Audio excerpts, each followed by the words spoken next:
Hello guys, welcome back to our అలరార్తి blogs channel. మళ్ళీ ఇంకొక ఇంట్రెస్టింగ్ బ్లాగ్ తో మీ అందరి ముందుకి వచ్చేసాను. 4 years of secret and struggles తో మా లైఫ్ లో మేము అచీవ్ చేసిన ద బిగ్గెస్ట్ మూమెంట్ అయితే నేను మీ అందరికి ఇప్పుడు రివీల్ చేయబోతున్నాను. అదే my own house. Harsha Sai అన్న కూడా వచ్చారు. 1 crore ప్రాపర్టీ దగ్గర ద హార్డెస్ట్ సిచ్యువేషన్స్ అయితే బయట సొసైటీ నుంచి ఎన్నో మాటలు వస్తుంటే యూట్యూబ్ ఛానల్ కి స్ట్రైక్ పడింది. లాస్ట్ స్టేజ్ కి వెళ్ళిపోతారేమో అన్నట్టు అలా అవుతుందని, చనిపోతారని, వాళ్ళంటూ లేకపోతే యూట్యూబ్ ఉండదు, వెళ్ళి చూసి చూడు, ఇల్లు కట్టి చూడు అని చెప్పి. సో ప్రభాస్ గారికి సంబంధించిన ద బిగ్గెస్ట్ సర్ప్రైజ్ అయితే ఉంటుందని. మహా అయితే యూట్యూబ్ చేసుకుంటారు అంతే కదా. ఒక కపుల్ ఉన్నారంటే అది వాళ్ళిద్దరని. ఎందుకంటే రాని విలువ అనేది కిరీటంతో రాదు. సో ఫైనలీ మేమైతే మా ఓన్ హౌస్ ని బిల్డ్ చేసుకున్నాము. దాని వెనుక ఎన్నో సంవత్సరాల కళ ఉంది. 4 years కంటిన్యూస్ గా హార్డ్ వర్క్ కూడా ఉందన్నమాట. ఒక అమ్మ అలాగే తన కూతురు. ఒక అమ్మ ఏమో చాలా ఎంగేజ్ లో ఉంది, ఒక అమ్మ ఏమో ఓన్లీ హౌస్ వైఫ్. ఏం చేయగలరు వీళ్ళిద్దరు అని అనుకున్న సిచ్యువేషన్ లో అందరి నోర్లు మూయించేలాగా 1 crore ప్రాపర్టీ దగ్గర అంతకన్నా మించిన మనీతో, మా కష్టంతో, మా ఎఫర్ట్స్ తో ఒక ఓన్ హౌస్ ని బిల్డ్ చేసి చూపించగలిగాం అనమాట. అంతకు మించిన సక్సెస్ మా లైఫ్ లో అయితే ఇంకేది ఉండదు. June 26th మా హౌస్ వార్మింగ్ అయితే జరిగింది ఈ 2026 ఇయర్ లో. దానికి స్పెషల్ గెస్ట్ గా హర్ష సాయి అన్న కూడా వచ్చారు. అలాగే ఫ్యామిలీ మెంబర్స్, టీమ్, ఫ్రెండ్స్ అందరి బ్లెస్సింగ్స్ అండ్ విషెస్, గ్రీటింగ్స్ తో నేనైతే చాలా హ్యాపీగా ఉన్నాను, హార్ట్ఫుల్ గా. సో ఈ బ్లాగ్ చేయడానికి రీజన్ ఏంటంటే ఈ హౌస్ కోసం నా హ్యాపీ మూమెంట్స్, అలాగే దాని వెనక ఎన్ని స్ట్రగల్స్ ఉన్నాయి, ఎన్ని కష్టాలు ఉన్నాయి, ఎన్ని సైలెన్స్ ఫైటింగ్స్ ఉన్నాయన్నది నా సబ్స్క్రైబర్స్ ఫ్యామిలీతో కూడా నేనైతే షేర్ చేసుకుందాం అనుకుంటున్నాను. ఎందుకంటే నేను ఒక పబ్లిక్ ఫేస్, ఒక యూట్యూబర్ అయ్యుండి నేను ఒక ఓన్ హౌస్ బిల్డ్ చేసుకున్నానని ఈజీగా ఒక వీడియో పెడితే దానికి పాజిటివ్ ఎంత అయితే ఉంటుందో నెగిటివ్ కూడా అట్ ద సేమ్ టైం ఉంటుంది అనమాట. కానీ దాని వెనుక ఉన్న కష్టం కానీ స్ట్రగల్ కానీ ఎవరికి చెప్పకపోతే అర్థం అవ్వదు. సో నా సబ్స్క్రైబర్స్ ఫ్యామిలీ అర్థం చేసుకుంటారు. హ్యాపీ మూమెంట్స్ నే కాదు, దాని వెనుక నా అప్స్ అండ్ డౌన్స్ ని కూడా షేర్ చేసుకుంటే అందులో ఉన్న కొంత 10% ఆఫ్ నెగిటివ్ నైనా సరే నేను తీయచ్చేమో అన్న ఒక్క ఉద్దేశంతోనే ఈ వీడియో అయితే చేస్తున్నాను. ఎండింగ్ వరకు స్కిప్ చేయకుండా చూస్తే ఒక్క మిడిల్ క్లాస్ ఫ్యామిలీ ఎలా ఒక పెద్ద హౌస్ ని కట్టి ఇప్పుడు ఇంత పొజిషన్ లో ఉన్నారనే దాని వెనుక ఎఫర్ట్స్ అన్ని కూడా మీకైతే అర్థమవుతాయి. సో నేనైతే 1 by 1 పాయింట్ అయితే మీ అందరికి షేర్ చేసుకుందామని అనుకుంటున్నాను. అసలు ఫస్ట్ థింగ్, ఓన్ హౌస్ ఎలా కట్టుకున్నామో అండ్ ఎప్పుడు స్టార్ట్ అయింది అన్న దానికోసం అయితే చెప్తాను. యూట్యూబ్ నుంచి రెవెన్యూ వస్తుందని అయితే మాకు అప్పుడులో తెలియదు.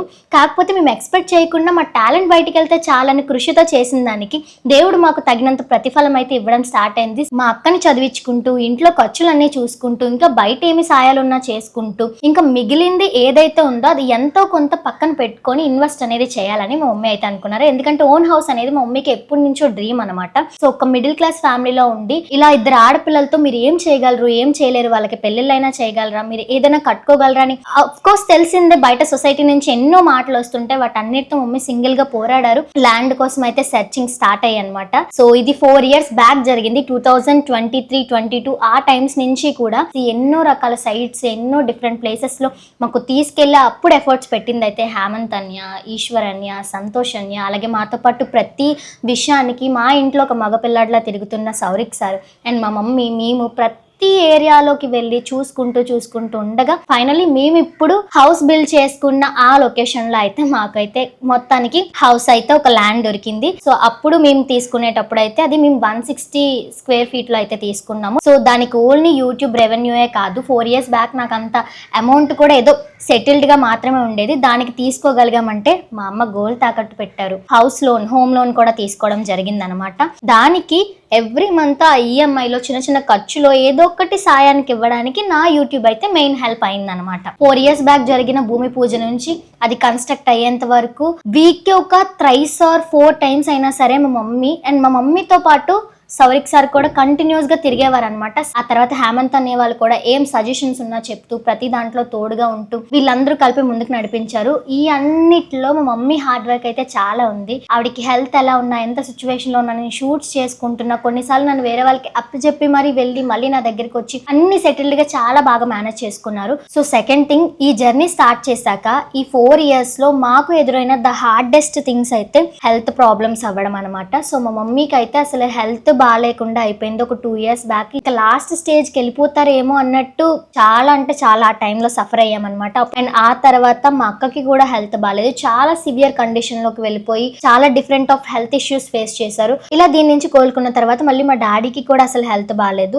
లెగ్ అనేది ఫ్రాక్చర్ అయిపోయింది. ఆ తర్వాత మా డాడీ హాస్పిటల్లో ఉండేటప్పుడు కూడా, ఆ తర్వాత నాకు కూడా అసలు హెల్త్ బాగాలేదు, ఎంతో డీప్ కండిషన్ కి కూడా వెళ్ళిపోయాం. దానికి మెయిన్ రీజన్ ఏంటంటే కంటిన్యూస్ గా షూట్స్ చేస్తూ లైట్స్ దగ్గర ఉంటూ చాలా అంటే చాలా సఫరింగ్ అయిపోయింది అనమాట నాకు. సో నా కళ్ళు ఎలా ఉండేవో నాకు అర్థమయ్యేది కాదు, నా హెల్త్ ఎలా ఉండేదో అర్థమయ్యేది కాదు, చాలా వీక్ అయిపోయేదాన్ని. హాస్పిటల్లో ఉండి సిలైన్ బాటిల్స్ ఎక్కించుకునే వాళ్ళ, మళ్ళీ 2 days కూడా రెస్ట్ కంప్లీట్ గా ఉండకుండా వెంటనే మళ్ళీ షూట్స్ కంటూ వెళ్ళిపోయేదాన్ని. ఎందుకంటే షూట్స్ చేయకపోతే వీడియోస్ వ్యూవర్షిప్ లేకపోయినా, కంటెంట్ రిలీజ్ అవ్వకపోయినా, శాలరీ రాకపోతే మళ్ళీ ఎలాగా, చూస్తే ఖర్చులు ఎక్కువ ఉన్నాయి, హౌస్ కి సంబంధించిన మమ్మీ అంత హోప్ పెట్టుకొని తిరుగుతున్నారు. మెయిన్ రీజన్ నాకు ఒక రెస్పాన్సిబిలిటీ నాకు యంగేజ్ నుంచే బాగా ఉండడం వల్ల, టీనేజ్ నుంచే ఈ యూట్యూబ్ అయినా ఈ హౌస్ కి సంబంధించిందైనా స్టార్ట్ చేయడం వల్ల ఒక ఆల్టర్నేటివ్ అనేది మనకు ఉండదు, ఒక ధైర్యం ఒక సపోర్ట్ ఉండదు. సో తప్పకుండా చెయ్యాలని, అందులో ఎన్ని ఇష్యూస్ అయినా, ఫ్యామిలీస్ వైపు నుంచి ఎన్ని మాటలు ఫేస్ చేసినా, అండ్ బయట జనాల నుంచి సొసైటీ నుంచి ఎంత నెగిటివిటీ ఫేస్ చేసినా, నాకెంత స్ట్రెస్ ప్రెజర్ ఉన్నా సరే నేను కంటిన్యూస్ గా వర్క్ అయితే ఎక్కడ ఆపలేదండి. అండ్ ఇవన్నీ హెల్త్ పరంగా ప్రాబ్లమ్స్ వస్తూ మేము ఎన్నో సఫరింగ్స్ ఫేస్ చేస్తున్నామంటే ద బిగ్గెస్ట్ లాస్ అనేది ఈ ఇయర్ లోనే, ఈ 2026 ఇయర్ లోనే మా అమ్మగారు చనిపోవడం అనమాట. 1 week లో ఆవిడకి బాగాలేకపోవడం, హాస్పిటల్లో జాయిన్ అవ్వడం, చనిపోవడం, ఇవన్నీ కూడా జరిగిపోయాయి. అది ఎలా అయిపోయిందంటే మా అందరికి కూడా ఒక హార్ట్ బ్రేకింగ్ థింగ్ అని చెప్పుకోవాలి. ఇంటికి ఒక పెద్ద దిక్కు లేరు, అందరినీ నవ్వుతూ పలకరించి ఆవిడ లేరు అని చెప్పేసి చాలా అంటే చాలా సఫరింగ్ అయిపోయింది అనమాట. నాకు పర్సనలీ మా అక్క పెళ్లి ఇంత కష్టపడి ప్లాన్ చేసుకున్నాము, నేను మా మమ్మీ కలిపి ఒక ఓన్ హౌస్ అనేది బిల్డ్ చేసుకోగలుగుతున్నాం కష్టంతో. ఈ రెండింటికి ఆవిడ ఉంటే ఎంతో హ్యాపీగా ఫీల్ అయ్యేది. మా అమ్మమ్మకి అలా బాగాలేను, మళ్ళీ 2 days లో మొత్తం సార్ట్ చేసుకొని బాధ లోపల ఉన్నా సరే నేను షూట్స్ కి వెళ్ళేదాన్ని అనమాట. దాని అంతటికి రీజన్ ఒకటే, ఒక డ్రీమ్ ఉంది, దాన్ని ఫుల్ఫిల్ చేయాలి. సో ఈ హౌస్ వర్క్స్ కోసం నా పని ఏంటంటే నేను షూట్స్ చేసుకోవడం, కంటెంట్ రిలీజ్ చేయడం, ఎంతో కొంత నా ఫ్యామిలీకి సపోర్ట్ ఇవ్వడం. మా మమ్మీ ఏంటంటే వచ్చిన అమౌంట్స్, నేను బయట ఉన్న అది హోమ్ లోన్స్ ని కానీ అన్నిటిని ఎలా అయితే ఒక దగ్గర చేకూర్చి ఆ హౌస్ కి ఎలా ఇవ్వాలనేది ఒక పర్ఫెక్ట్ ప్లానింగ్. ఇంకా హేమంత్ అనే వైపు నుంచి ఏంటంటే వాళ్ళు చేయగలిగిన వాళ్ళ సాయము, వాళ్ళ తోడు, వాళ్ళ సపోర్ట్ అందిస్తూనే ఉన్నారు. ఎక్కువగా సౌరిక్ సార్ అయితే ఇప్పటికీ నేను ధైర్యంగా చెప్పుకుంటాను, నాకు అన్ని నేర్పించిన ఒక గురువు, నా కష్ట సుఖాల్లో కూడా తోడున్నారని చెప్పేసి. నాట్ ఓన్లీ సౌరిక్ సార్, వాళ్ళ తమ్ముడు ప్రసాద్ అయినా, వాళ్ళ మమ్మీ, వాళ్ళ డాడీ, వాళ్ళ ఫ్యామిలీ అందరూ కూడా నిజంగా మాకు ఆ హౌస్ అయ్యేంత వరకు కూడా పక్కనే ఉంటూ ప్రతి దానికి చూసుకుంటూ, మాకున్న నాలెడ్జ్ కి మేము చేస్తే తనకున్న నాలెడ్జ్ కి తన సపోర్ట్ అయితే చాలా ఎక్కువ ఉండేదన్నమాట. అంతా బానే ఉంది అని అనుకుంటున్న టైంలోనే ఇంకొక హార్డెస్ట్ పంచ్ అయితే తగిలిందనమాట. యూట్యూబ్ ఛానల్ కి స్ట్రైక్ పడింది. ఎందుకు ఇంత కష్టపడుతున్నా ఒక్క చిన్నదైనా సరే మార్క్ అనేది బ్యాడ్ గా పడిపోతుంది అని చెప్పేసి అర్థం కాలేదు. సో సెప్టెంబర్ లో పడింది, డిసెంబర్ వరకు పోలేదు. సో ఇంకా నేను మనసులో ఒకటే గట్టిగా అనుకున్నాను, ఇదంతా కూడా క్లియర్ అయిపోవాలి, అంతా మంచిగా ఉండాలి. మెట్ల మీద నుంచి తిరుమల వెళ్ళడం అయితే జరిగింది. ఆ తర్వాత కొంచెం కొంచెంగా సెటిల్ అయ్యి ఫైనల్లీ డిసెంబర్ కి అయితే స్ట్రైక్ అయితే అనుకోకుండా అలా ఆటోమేటిక్ గా రిమూవ్ అయిపోయింది. మా అన్నయ్య వాళ్ళు కూడా ఎఫర్ట్స్ పెట్టి కంటిన్యూస్ గా దానికోసం చెక్స్ చేసి రీజన్స్ కనుక్కొని చాలా వరకు చేశారు. వాళ్ళంటూ లేకపోతే యూట్యూబ్ ఉండదు, ఇంకా మా అమ్మ అంటూ లేకపోతే ఇంత మంచి లైఫ్ ఉండదు. కానీ 2026 ఇయర్ లో మాకు కోల్పోయింది చాలా ఉంది, అలాగే గెలుచుకుంది కూడా చాలా ఉంది. చాలా మంది లైఫ్స్ లో అంటారు పెళ్లి చూసి చూడు, ఇల్లు కట్టి చూడు అని చెప్పేసి. ఆ రెండు మాకు ఒకటే ఇయర్ లో చేయగలిగాం అనమాట. మేలో మా అక్క పెళ్లి చేసాం, చాలా గ్రాండ్ గా చేసాం. అసలు మా మమ్మీని మా డాడీని చూసి వీళ్ళు అసలు పెళ్లి చేయగలుగుతారా, ఇద్దరు ఆడపిల్లలే ఉన్నారు, ఎలాంటి సపోర్ట్ సరిగ్గా లేదు, అసలు ఎలా చేస్తారు అని అనుకునే వాళ్ళే వాళ్ళు కూడా వాళ్ళ లైఫ్ లో అంత బాగా చేసుకోలేనంత గ్రాండ్ గా చేసాం అనమాట. పెళ్లి చేసేసారు అన్నట్టు కూడా కాదు, పెళ్ళంటే ఆడపిల్ల పెళ్ళంటే ఇలాగే చెయ్యాలి అనుకునేలాగా ఆడపిల్ల తరపు వాళ్ళమైన మేమే చేసి చూపించామన్నమాట. మేలో పెళ్ళైతే మళ్ళీ 1 month లోనే హౌస్ వార్మింగ్ చేసి చూపించాము. హౌస్ అయితే మేము 2 floors కట్టించామన్నమాట. సో గ్రౌండ్ ఫ్లోర్ అయితే మాకు ఆఫీస్ రూమ్ కి ఇద్దాం, ఆ తర్వాత ఫస్ట్ ఫ్లోర్ వచ్చేసి అది రెంటల్ పర్పస్ షూట్స్ కి యూస్ చేస్తాం, అది ఇంకా క్లారిటీ లేదు. ఇంకా సెకండ్ ఫ్లోర్ అయితే మేము స్టేయింగ్ కి ఉండడానికి అనమాట. మొత్తం ఇంటీరియర్ వర్క్ తో చేయించుకున్నాము. ఓకే మేము ఓన్ హౌస్ కట్టుకుంటే ఇలానే ఉండాలి అని అనుకున్న దానికి ద ఎక్స్పెక్టేషన్స్ మించిపోయేలా వచ్చింది. అండ్ నా రూమ్ అయితే ఇంకా స్పెషల్ గా డిజైన్ చేయించుకున్నాను. సో ప్రభాస్ గారికి సంబంధించిన ద బిగ్గెస్ట్ సర్ప్రైజ్ అయితే ఉంటుంది అనమాట అందరికి. అండ్ ఆల్సో ఇంకా టెర్రస్ స్పాట్ అయితే ఇంకా బాగా చేయించుకున్నాం. మా బ్లాగ్స్ అయినా సరదాగా సెలబ్రేషన్స్ చేసుకోవడానికి ఒక సిట్టింగ్ స్పాట్లు అయితే చేయించుకున్నాం, అది కూడా చాలా బాగుంటుంది. నేను మీకు తొందరలోనే రివీల్ చేస్తాను మా ఇల్లు అంతా ఎలా ఉండేది అనేది. వీళ్ళు ఏం చేస్తారులే ఆడపిల్లలు, మహా అయితే యూట్యూబ్ చేసుకుంటారు అంతే కదా అని అనుకున్న ప్రతి ఒక్కరికి కూడా ఇప్పుడు సమాధానం మేము కట్టుకున్న ఓన్ హౌస్ అనమాట. ఇవన్నీ చేయగలిగామంటే దాని వెనుక అంతకు మించిన కష్టం అయితే ఉంది. ఒక కంటెంట్ క్రియేట్ చేయాలంటే ముందు నా బుర్రలోకి ఒక థాట్ రావాలి. ఒక హండ్రెడ్స్ ఆఫ్ కంటెంట్ వస్తే అందులో ఒక్కటి ఫైనల్ అవుతుంది. సో ఆ ఒక్కటి కంటెంట్ రాసి దానిని క్రియేట్ చేసి దానికి మళ్ళీ ఆర్టిస్టులతో యాక్టింగ్ చేయించి నేను యాక్ట్ చేసి ఆ తర్వాత దాన్ని ఎడిటింగ్కి ఇచ్చి మళ్ళీ మ్యూజిక్కి పంపించి కలర్ గ్రేడ్ చేసి డబ్బింగ్స్ ఉంటే చెప్పుకొని మళ్ళీ దాన్ని అప్లోడింగ్ చేసి ఇంత ప్రాసెస్ అయితే ఉంటుంది అది ఒక్క వీడియోకి. అలాగే నేను మంత్లో ఒక 4-5 పెద్ద వీడియోస్ లాంగ్ వీడియోస్ పెడుతుంటాను కంటెంట్వి. ఇంకా షార్ట్స్ అయితే ఎవ్రీ వీక్ ఒక 4 పెడుతూ ఉంటాను. సో ఒక ఛానల్కే ఇంత కష్టపడితే మరి రెండో ఛానల్ వ్లాగ్స్ ఛానల్ ఉంది, దానికి mini vlogs, main vlogs, editings అన్ని నేను చేసుకుంటూ ఎన్ని టైప్ ఆఫ్ లో కష్టం అనేది నా వైపు నుంచి ఎఫర్ట్స్ అనేది ఉంది కాబట్టి అండ్ నాకన్నా నా టీం సపోర్టు, మా మమ్మీ వెనకాల సపోర్టు, మా అక్క సపోర్టు, సార్ వాళ్ళ సపోర్టు, అన్నయ్య వాళ్ళ సపోర్ట్ అందరిది ఉంది. అందరి ఎఫర్ట్స్ కలిపితేనే సక్సెస్ఫుల్గా ఈ అల్లరార్తి యూట్యూబ్ ఛానల్ అనేది ఇంకా గ్రోయింగ్ అవుతుంది అనమాట. మా షూట్స్కి ప్రతిదీ కూడా నాకు ఎవ్రీ మంత్ కూడా నాకు అన్ని ఛానల్స్కి కలిపి ఒక 30K to 50K బడ్జెట్ అయినా అన్ని మెయింటైన్ చేసుకుంటూ అండ్ ఆల్సో నా షాపింగ్స్కి, నా స్కిన్ కేర్స్కి, లేకపోతే ఎవరికైనా సెలబ్రేషన్స్ చేసి గిఫ్ట్స్ ఇస్తూ అందరికీ సపోర్ట్ఫుల్గా ఉంటూ, అలాగే ఫ్యామిలీలో ఎలాంటి సిచ్యువేషన్స్ వచ్చి ఎవరికైనా డౌన్ సిచ్యువేషన్స్ ఉన్నా ఫైనాన్షియల్ పరంగా సపోర్ట్ చేస్తూ అండ్ బయట ఎవరికైనా ఒకరికి హెల్త్ బాగాలేదని ఏదైనా పబ్లిక్ ద్వారా మనకి తెలిసిన వాళ్ళందరికీ కూడా సహాయాలు చేస్తూ వీటన్నిటిని మించి నేను చదువుకున్న స్కూల్లోనే ఒక 3 స్టూడెంట్స్కి అయితే వాళ్ళకి ఫీజెస్ అనేది పే చేసుకుంటూ నేనే చదివించుకుంటున్నాను అనమాట. అదే స్కూల్లో నేను చదువుకునేటప్పుడు మాకు అసలు ఫీజెస్ కట్టడానికి కూడా చాలా ఇబ్బందిగా ఉండేంత మిడిల్ క్లాస్ సిచ్యువేషన్స్. సో అలాంటి పరిస్థితి ఇంకొకరు ఫేస్ చేయకూడదని నేను మా మమ్మీ ఆ డెసిషన్ తీసుకొని నా సొంత కష్టంతో మేమైతే ఒక 3 స్టూడెంట్స్ని అయితే చదివించుకుంటున్నాం. అలాగే అదే స్కూల్లోని చదువు చెప్పిన టీచర్స్కి, నాకు జ్ఞానాన్ని ఇచ్చిన గురువులందరికీ కూడా నేను అక్కడే ఫుడ్ పెట్టించి టీచర్స్ డేకి మంచిగా అందరితో టైం స్పెండ్ చేసి యూనిఫామ్స్, బుక్స్, నాకు చేతనైనంత సాయం నేను బయట సొసైటీకి చేస్తూ నా స్కూల్కి, నా ఫ్యామిలీకి, నా టీంకి, నాకు పర్సనల్గా అన్నీ చేసుకుంటూ కూడా ఇంత హౌస్ బిల్డ్ చేసుకోగలిగాము. ఇంకా మా హౌస్ వార్మింగ్ ఫంక్షన్కి అయితే హర్ష సాయి అన్న కూడా రావడం అయితే నిజంగా చాలా అంటే చాలా హ్యాపీ మూమెంట్ అనమాట. అన్నని నేను నా లైఫ్లో ఒక 5 times అయితే కలిసాను. సో ఆ 5 times కూడా స్టార్టింగ్ టు ఇప్పుడు కూడా అన్నయ్య చెప్పేది ఒకటే, ఆర్తిని చూస్తే చాలా ప్రౌడ్గా అనిపిస్తుంది, వాళ్ళ అమ్మగారి సపోర్ట్ చూస్తే ఇంకా బాగా అనిపిస్తుంది. ఇంత ఎంగేజ్లో ఆ అమ్మాయి పడుతున్న కష్టమైనా సరే, తన ఎఫర్ట్స్ అయినా సరే, మంచిగా ఎదగాలి అన్న థాట్స్ ఇవన్నీ కూడా అందరికీ సాధ్యం కాదు అని చెప్పేసి ఎప్పుడూ చెప్తూనే ఉంటారు. హౌస్ వార్మింగ్కి వచ్చేటప్పుడు కూడా నాకు అదే చెప్పి చాలా ప్రైజ్ చేసి ప్రౌడ్గా అయితే ఫీల్ అయ్యారు. నిజంగా అంత మంచి మనసున్న ఒక ఆయన, ఒక కష్టపడే తత్వం ఉన్న మాలాంటి వాళ్ళకి సపోర్ట్ చేయడం అనేది ద గ్రేటెస్ట్ థింగ్ అని అయితే చెప్పాలి. ఎందుకంటే హర్ష సాయి అన్నతో నేను కొన్నిసార్లు ఒక చిన్న కనెక్షన్ అనేది నాకు ఉంటదంటే, మా అక్కకి స్టడీస్ విషయంలో మేము స్టార్టింగ్ యూట్యూబ్లో చేసుకునేటప్పుడు అన్నకి మాకు అంత పరిచయం లేదు. వీడియోస్ చూసి ఓకే ఒక హర్ష సాయి అనే ఒక ఆయన అందరికీ సపోర్ట్స్ చేస్తారని తెలుసు. సో ఆయన దగ్గరికి వెళ్ళి ఇలా మా ఇంట్లో సిచ్యువేషన్ చెప్పి అక్క స్టడీస్ కోసం పరంగా ఏదైనా హెల్ప్ ఉంటుందేమో అని అడుగుదాం అనుకుని వెళ్ళేంత సిచ్యువేషన్ ఒకప్పుడు వచ్చిందనమాట. సో ఒకప్పుడు మాకు హెల్పింగ్గా ఉంటుందేమో అని మా కష్టాలు చెప్పుకోవడానికి వెళ్ళాలనుకున్న ఆ పర్సన్ దగ్గరికి ఒక సక్సెస్ అయ్యి అక్కని చదివించుకొని అక్క పెళ్లి గ్రాండ్ గా చేసి ఆ పెళ్లికి ఇన్వైట్ చేయడానికి కార్డు పట్టుకొని వాళ్ళ ఇంటికి డైరెక్ట్ గా వెళ్ళేంత ఆపర్చునిటీ మాకు వచ్చిందంటే అంతకు మించిన హ్యాపీ థింగ్, ప్రౌడ్ థింగ్ ఇంకేముంటుందో చెప్పండి. సో అందుకే అలా అయినా హర్ష సాయి అని పిలవాలని అనుకున్నాను. అప్పుడు ఒక బిజీ స్కెడ్యూల్ వల్ల రాలేకపోయారు.